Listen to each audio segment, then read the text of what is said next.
Selamat sejahtera Dr. Siti. Kumpulan kami telah memilih syarikat Proton bagi merancang untuk memperkenalkan produk baru iaitu Proton X100 bagi meningkatkan daya saing syarikat. Antara ahli kumpulan kami ialah Kelly Gan Hui Shaw, Lee Huai Zong, Loy Yi Ting, Tin Su Min dan Won Bui Ket. Proton Holdings Berhad atau dikenali sebagai syarikat Proton merupakan syarikat pengeluaran kereta nasional yang pertama di Malaysia. Syarikat Proton ditubuhkan oleh Tun Dr. Mahathir bin Mohamad pada 7 Mei 1983. Tujuan rancangan perniagaan adalah untuk memperkenalkan Proton X100.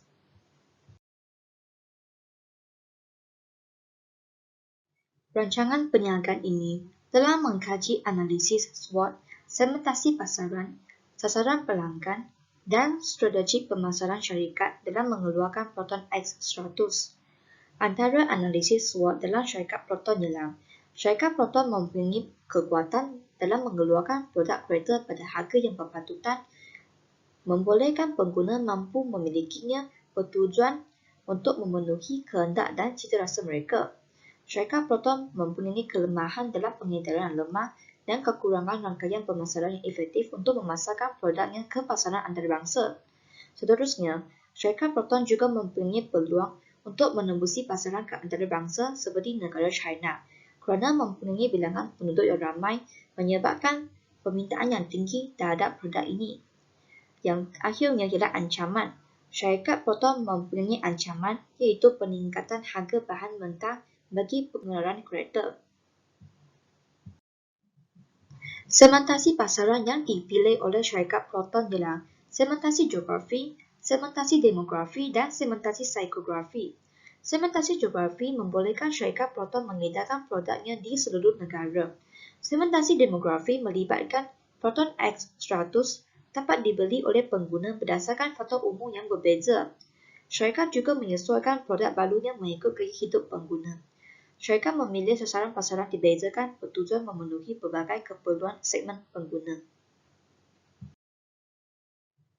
Proton X100 diklasifikasikan sebagai produk istimewa. Kereta ini sangat menjimatkan petrol dan harga yang ditawarkan bagi kereta ini adalah sebanyak RM110,000. Secara relatifnya, lebih rendah berbanding dengan syarikat lain. Pengedaran yang digunakan ialah saluran agihan mendata. Promosi yang dijalankan ialah periklanan, promosi jualan dan perhubungan awam.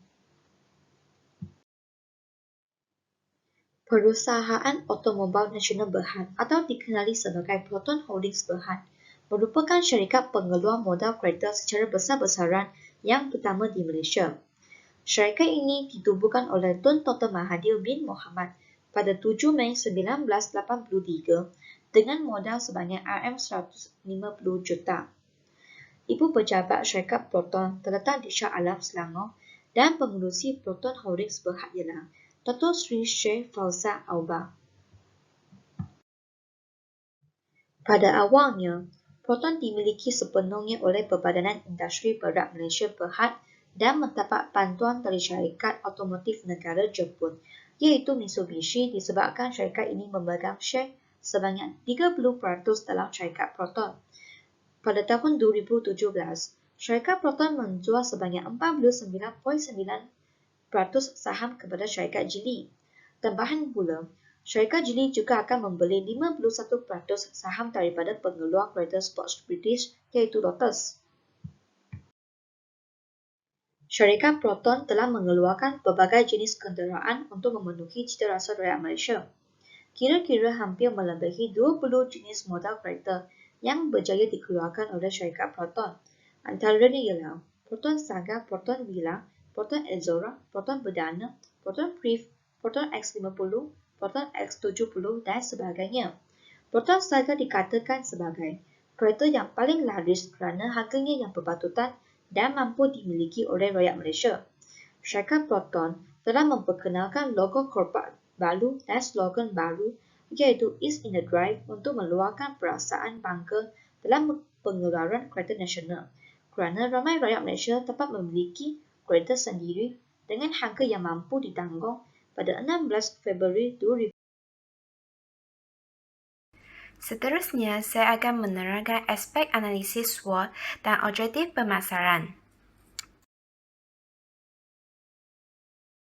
Sebagaimana kita sedia maklum, kekuatan adalah elemen yang amat ditindakberatkan oleh syarikat dan akan diberi tumpuan terlebih dahulu kerana ia mampu meningkatkan hasil syarikat secara mendadak dalam satu tempoh masa tertentu. Dengan ini, syarikat Proton mempunyai kekuatan yang tersendiri, iaitu jenama Proton telah dikenali oleh pengguna di Malaysia kerana ia merupakan jenama kereta nasional yang pertama di Malaysia. Seterusnya ialah Proton telah menguasai pasaran domestik yang besar dalam pasaran jualan kereta, iaitu sehingga 70%. Yang terakhir sekali ialah syarikat Proton mengeluarkan produk kereta pada harga yang berpatutan, bertujuan membolehkan pengguna mampu memilikinya dengan memenuhi kehendak dan cita rasa mereka. Kekuatan dari segi produk baharu iaitu Proton X100 mempunyai berbagai peningkatan dan penambahbaikan. Yang pertama sekali ialah Proton X100 mempunyai pengisian elektrik yang menjadikannya mempunyai daya saing yang kuat walaupun berbanding dengan kereta luar negara yang berjenama seperti Toyota dan Honda. Yang kedua ialah Proton X100 juga menambah ciri-ciri baharu iaitu sistem kecerdasan buatan iaitu AI dengan membolehkan kereta parking, brake dan memandu secara automatik. Yang terakhir sekali ialah Proton X100 mempunyai sensor cap jari yang mengukurkan lagi keselamatan kereta. Bagi aspek kelemahan pula, syarikat Proton mempunyai kekurangan dari segi kos penyelidikan dan pembangunan kerana mereka tidak mempunyai kos yang mencukupi untuk menaikkan taraf teknologi ke tahap yang lebih canggih sehingga menjejaskan perkembangan syarikat. Yang kedua ialah Proton X100 mempunyai kelemahan dari segi harganya iaitu sebanyak RM110,000. Dan yang terakhir sekali ialah Proton mempunyai pengedaran yang lemah dan kekurangan rangkaian pemasaran yang efektif dalam memasarkan produknya ke pasaran antarabangsa.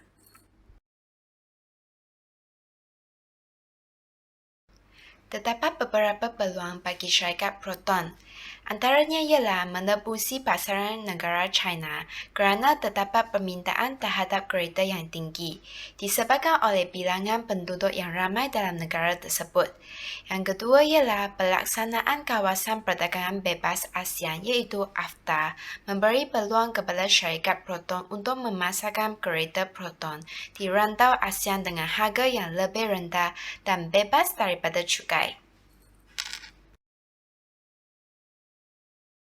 Yang berikutnya merupakan ancaman yang kami hadapi. Yang pertama sekali ialah peningkatan harga bahan mentah bagi pengeluaran kereta seperti keluli telah menyebabkan kos pengeluaran meningkat. Yang kedua ialah penyusutan wang ringgit Malaysia telah memberi kesan kepada kos operasi syarikat sehingga mengancam prestasi syarikat.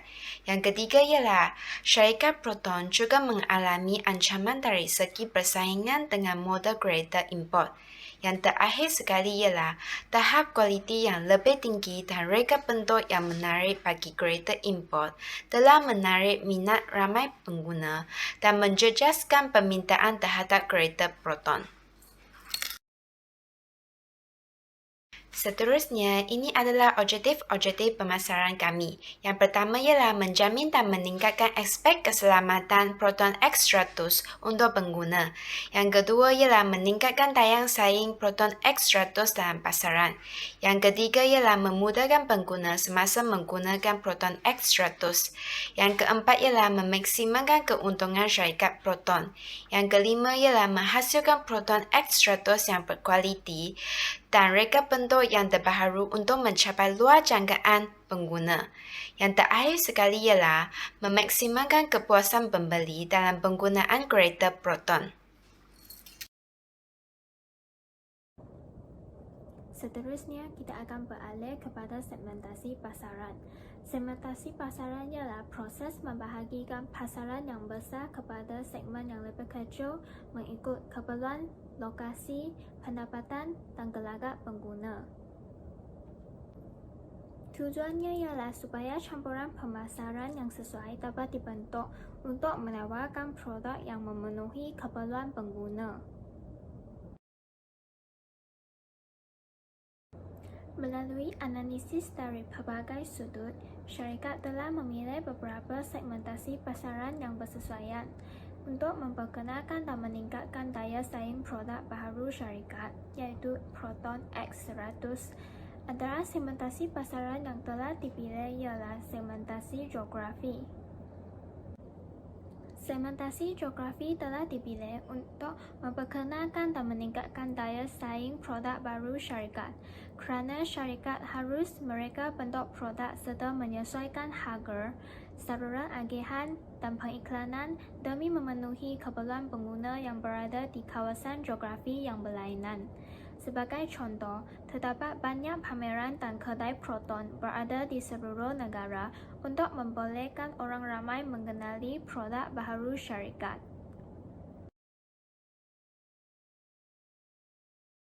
Seterusnya, segmentasi demografi juga digunakan untuk memperkenalkan dan meningkatkan daya saing produk baharu syarikat.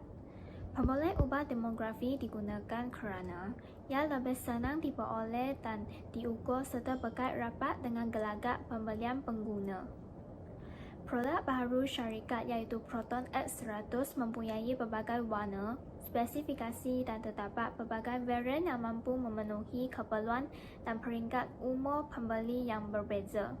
Oleh itu, pembeli dapat memilih produk kereta yang paling sesuai dengan mereka sendiri.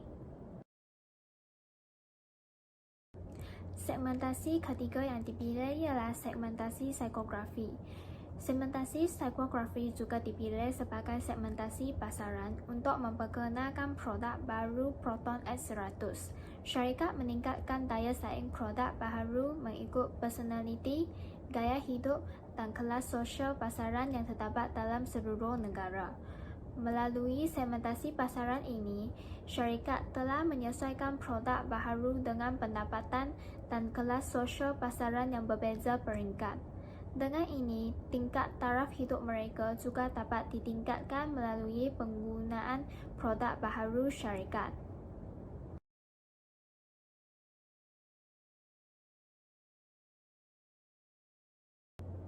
Seterusnya, sasaran pasaran. Sasaran pasaran merupakan proses menilai setiap segmen pasaran dan memilih atau menyasarkan beberapa segmen pasaran yang menarik untuk ditembusi. Terdapat 4 jenis strategi yang boleh dipertimbangkan, iaitu pemasaran tidak dibezakan, pemasaran dibezakan, pemasaran tertumpu, dan pemasaran mikro. Melalui analisis dari berbagai sudut, syarikat telah memilih sasaran pasaran dibezakan untuk memperkenalkan dan meningkatkan daya saing produk baru syarikat iaitu Proton X100. Tujuan strategi ini digunakan adalah untuk memenuhi keperluan dan kehendak segmen pasaran yang berlainan seperti cita rasa dan pendapatan pembeli. Contohnya, pembeli dapat memilih spesifikasi dan varians kereta yang sesuai dengan kemampuan mereka. Syarikat juga telah mengenal pasti produk bersaing dan potensi permintaan produk pengeluar dalam segmen pasaran, supaya sasaran pasaran yang dipilih adalah paling menguntungkan syarikat dan produk baru Proton X100 dapat diperkenalkan dan daya saing dapat ditingkatkan. Seterusnya adalah strategi pemasaran tentang X100. Produk Proton X100 mempunyai fungsi pengisian petrol dan pengisian elektrik. X100 hanya perlu mengisi petrol dengan penuh dan boleh berjalan kira-kira 1000 km. S100 hanya perlu dicaskan selama 6 jam dan boleh digunakan selama 30 jam. Keseluruhan kereta mempunyai airbag untuk mengelakkan orang di dalam kereta cedera sekiranya berlaku kemalangan. Di samping itu, pemilik S100 hanya perlu menggunakan cap jari untuk membuka pintu kereta secara langsung.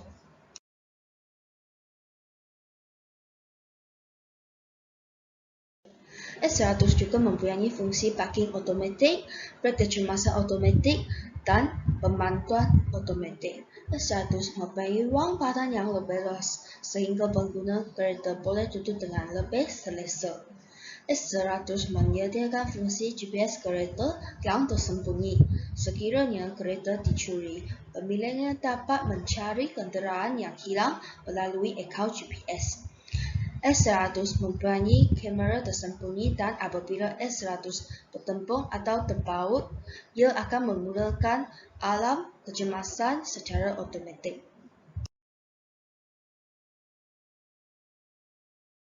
Menawarkan harga lebih rendah daripada pesaing lain dalam bidang yang sama.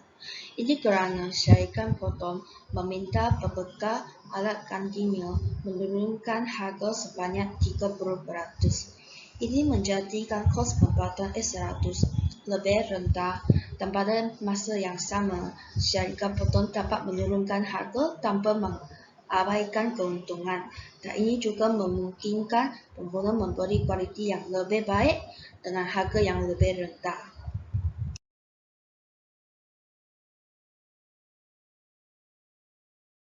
Syarikat Proton telah menggunakan pengedaran atau saluran akihan yang bermula daripada pengeluar, pemborong, ejen, peruncit, dan akhir sekalinya ialah pengguna. Syarikat Proton mempunyai ejennya yang tersendiri yang menguruskan pengedaran produk-produk syarikat Proton, contohnya Proton Edaran Automobil Nasional.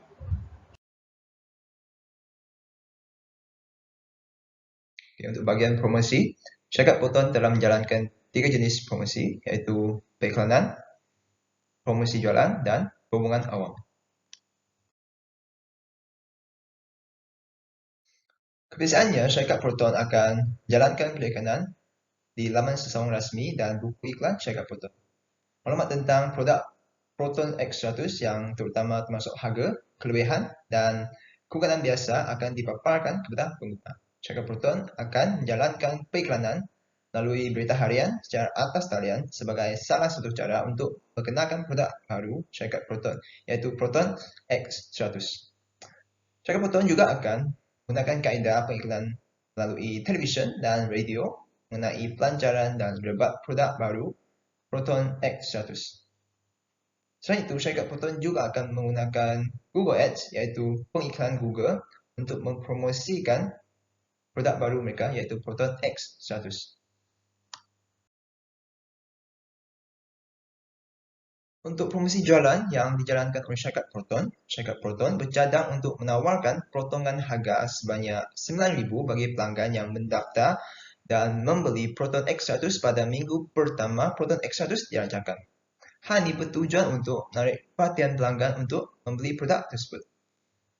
Apabila semasa perayaan pula, syarikat Proton bercadang untuk menawarkan pemeriksaan kenderaan secara percuma bagi semua pengguna Proton dan potongan harga bagi kenderaan model Proton lain yang memerlukan servis. Syarikat Proton turut menawarkan potongan harga terhadap alat ganti kenderaan semasa musim perayaan.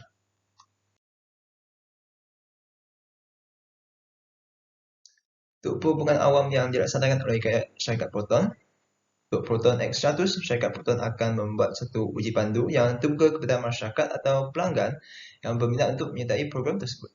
Syarikat Proton akan mengumpul maklum balas terhadap produk Proton X100 bertujuan untuk membuat penambahbaikan ke atas produk tersebut. Perhubungan awam yang dibuat Proton telah melancarkan produk baru yang berdaya saing tujuan untuk meningkatkan prestasi syarikat dan mencapai matlamat syarikat.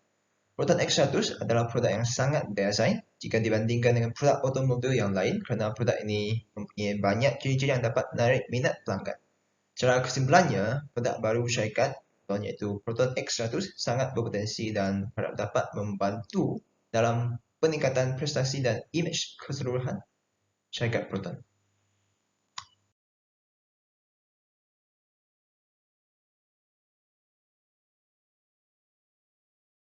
Ini saja daripada kumpulan kami. Sekian, terima kasih.